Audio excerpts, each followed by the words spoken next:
નમસ્કાર મિત્રો, ફરી એકવાર તમારા બધાનું સ્વાગત છે। આજના વિડીયોમાં અમે તમને ચાણક્ય દ્વારા જણાવવામાં આવેલી ધૂર્ત સ્ત્રીઓની વિશેષતાઓ વિશે જણાવીશું।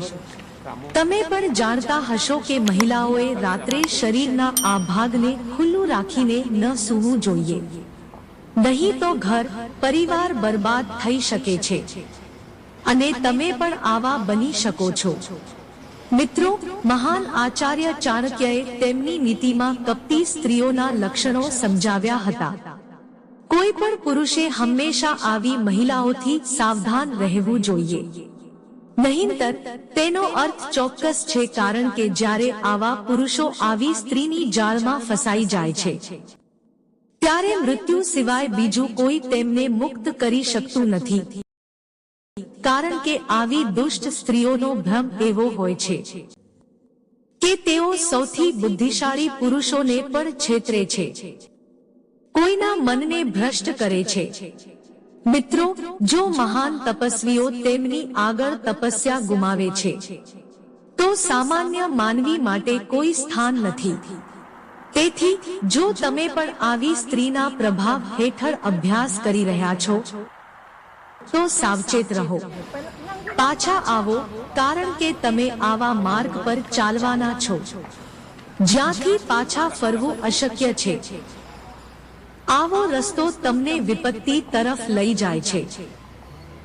મિત્રો, સ્ત્રી ભલે સુંદર હોય અને તેના શબ્દો મધુર હોય, પરંતુ તેના મનમાં છુપાયેલા કપટને શોધવું ખૂબ મુશ્કેલ છે। મહાન વિદ્વાનો પણ સ્ત્રીઓના મનની કપટ સમજી શકતા નથી, તેથી જ પુરુષો આવી સ્ત્રીઓના હાથની કઠપૂતળી બની જાય છે અને પોતાનો નાશ કરે છે। મિત્રો, સામાન્ય માણસો જેઓ પોતાના મન, બુદ્ધિ અને ઇન્દ્રિયોને કાબૂમાં રાખવામાં અસમર્થ હોય છે, તેમણે આવી સ્ત્રીઓની નજીક પણ ન જવું કે આવી સ્ત્રીઓનું નામ પણ ન લેવું, કારણ કે તે ફક્ત તેમને વિનાશ તરફ દોરી જશે। જે પુરુષો પોતાની ઇન્દ્રિયો અને મનને કાબૂમાં રાખી શકે છે તેમણે જ આવી સ્ત્રી સાથે સંભોગ કરવો જોઈએ। જે પુરુષ લાગણીઓને માન ન આપતો હોય અથવા જેનું હૃદય કઠણ હોય અને કોઈના દ્વારા અસ્વીકાર કરવામાં વાંધો ન હોય, તો તે આવી સ્ત્રીઓ સાથે સંભોગ કરી શકે છે। પરંતુ જે વ્યક્તિનું હૃદય નબળું છે અને તેનામાં દુઃખ અને અપમાન સહન કરવાની શક્તિ નથી, તે ક્યારેય દુષ્ટ સ્ત્રીની નજીક ન જવું જોઈએ। તેથી જો તમારું હૃદય પણ નરમ છે તો તમારે આ વિડીયોને અંત સુધી અવશ્ય જોવો અને જાણો કે તમારે કઈ પ્રકારની સ્ત્રીઓથી દૂર રહેવું જોઈએ। હકીકતમાં વારંવાર યાતનાઓનો સામનો કર્યા પછી વ્યક્તિનું હૃદય કઠણ થઈ જાય છે। આવી દુષ્ટ સ્ત્રીઓનો અનુભવ કર્યા પછી વ્યક્તિએ ફરી ક્યારેય તેમની પાછળ ન આવવું જોઈએ। મિત્રો, ચાણક્ય કહે છે કે કોઈ પણ બુદ્ધિશાળી પુરુષે એવી સ્ત્રીઓથી સાવધ રહેવું જોઈએ જે નંબર 1 એસ્ટ્રસ ઉત્પન્ન કરે છે। આવી મહિલાઓને જ્યારે તેમનું કામ કરાવવાનું હોય ત્યારે તેઓ ઢોંગ કરે છે અને મીઠી મીઠી વાતો કરે છે, તેના દેખાવ સાથે આકર્ષિત કરવાનો પ્રયાસ કરે છે। જો કોઈ પુરુષ સ્ત્રીની આવી હરકતો જોઈને એવું વિચારવાની ભૂલ કરે કે સ્ત્રી તેને પ્રેમ કરે છે અને તેના પર મોહ છે, તો તે પુરુષથી વધુ મૂર્ખ દુનિયામાં કોઈ નથી, કારણ કે આવી સ્ત્રી તે પુરુષનો ઉપયોગ કરી શકે છે અને તેનો નાશ કરે છે। તેથી બુદ્ધિશાળી પુરુષે બાળકને જન્મ આપનારી સ્ત્રીથી સાવધ રહેવું જોઈએ, કારણ કે આવી સ્ત્રીઓના મોંમાં ફસાઈ જનાર મૃત્યુને ભેટે છે। નંબર 2, મિત્રો, છેતરપિંડી એ સ્ત્રીઓનો સૌથી મોટો દુર્ગુણ છે। સ્વાર્થી સ્ત્રીઓ સૌથી મોટો દુર્ગુણ છે। મૂર્ખ માણસ પર છેતરપિંડી કરે છે। તેઓ માત્ર પુરુષો સાથે જ નહીં પરંતુ અન્ય મહિલાઓ સાથે પણ છેતરપિંડી કરે છે। બીજાના ઘરમાં ઝઘડા કરવા અને બીજાના ઘર તોડવા એ તેમનો રોજિંદો દિનચર્યા છે। આવી સ્ત્રીઓ બીજાને દુઃખમાં જોઈને આનંદ મેળવે છે. આ મહિલાઓ દલીલ કરે છે અને ધમકી આપે છે. બીજાના રહસ્યો જાણ્યા પછી ભૈયા તેમનું શોષણ કરે છે. અન્યને નુકસાન પહોંચાડવા માટે જે પણ દુષ્ટ કાર્ય કરવામાં આવે છે તે વિચાર્યા વિના કરે છે. નંબર 3, નિર્દય મિત્રો. ચાણક્યનીતિ અનુસાર બુદ્ધિશાળી પુરુષે ક્યારેય નિર્દય સ્ત્રીને પ્રેમ કરવાની ભૂલ ન કરવી જોઈએ.